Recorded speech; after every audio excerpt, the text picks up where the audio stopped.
वनवास के समय की बात है। श्री राम, माता सीता और लक्ष्मण गहन अरण्य में विचरण कर रहे थे। दोपहर का समय था, सूर्य अपने प्रचंड रूप में था और चारों ओर नीरवता फैली हुई थी।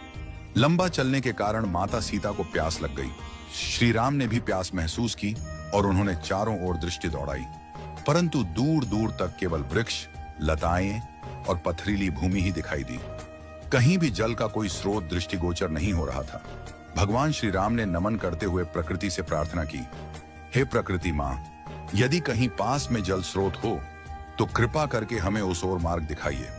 इतने में एक सुंदर और शालीन मयूर वहां आ पहुंचा। उसकी आंखों में विनम्रता थी और मुख से प्रेम टपक रहा था। उसने नतमस्तक होकर श्री राम से कहा, प्रभु, यहां से कुछ दूर एक जलाशय है। यदि आप आज्ञा दें तो मैं मार्गदर्शक बनकर आपको वहां तक ले चलूं। श्री राम ने मुस्कुराकर कहा, प्रिय पक्षीराज, यह तो अत्यंत पुण्य का कार्य है, परंतु तुम इतने चिंतित क्यों हो? मयूर ने धीरे से उत्तर दिया, प्रभु, मैं उड़ता हुआ जाऊंगा और आप पृथ्वी पर चलेंगे। ऐसे में आपको रास्ता समझाने के लिए मुझे हर थोड़ी दूरी पर अपना एक एक पंख बिखेरना होगा। श्री राम ने गंभीर स्वर में पूछा, परंतु इसमें चिंता की क्या बात है? मयूर की आंखें भर आईं। वह बोला, प्रभु, यह सामान्य बात नहीं है। मोर केवल विशेष ऋतु में और प्राकृतिक प्रक्रिया से ही अपने पंख गिराते हैं। यदि मैं अपनी इच्छा से उन्हें त्यागता हूं तो यह मेरी जीवन शक्ति को क्षीण कर देगा। अंततः मेरी मृत्यु निश्चित होगी। यह सुनकर श्री राम की आंखें नम हो गईं। फिर भी जल के बिना माता सीता की पीड़ा देखकर उन्होंने मयूर की सहायता स्वीकार कर ली। मयूर उड़ता गया और एक एक कर अपने सुंदर पंख गिराता गया। श्री राम, लक्ष्मण और सीता उन्हीं पंखों के सहारे मार्ग तय करते हुए आगे बढ़ते रहे। जब वे जलाशय तक पहुंचे तब मयूर थककर भूमि पर गिर पड़ा।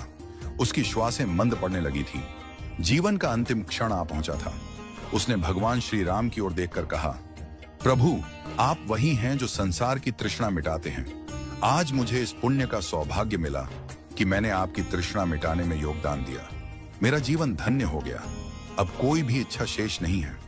श्री राम उसके समीप आए, उसके मस्तक पर करुणा से हाथ रखा और बोले, प्रिय मयूर, तुमने जो त्याग किया है वह केवल जल नहीं बल्कि प्रेम और समर्पण की गाथा है। मैं वचन देता हूं कि अगले जन्म में जब मैं कृष्ण के रूप में अवतरित होऊंगा तब तुम्हारे इस उपकार को नहीं भूलूंगा। मैं तुम्हारे पंख को अपने सिर पर धारण करूंगा ताकि यह संसार सदा तुम्हारे त्याग को याद रखे। कहते हैं कि जब भगवान विष्णु ने द्वापर युग में श्री कृष्ण रूप में अवतार लिया तब उन्होंने मस्तक पर सदैव मोरपंख धारण किया।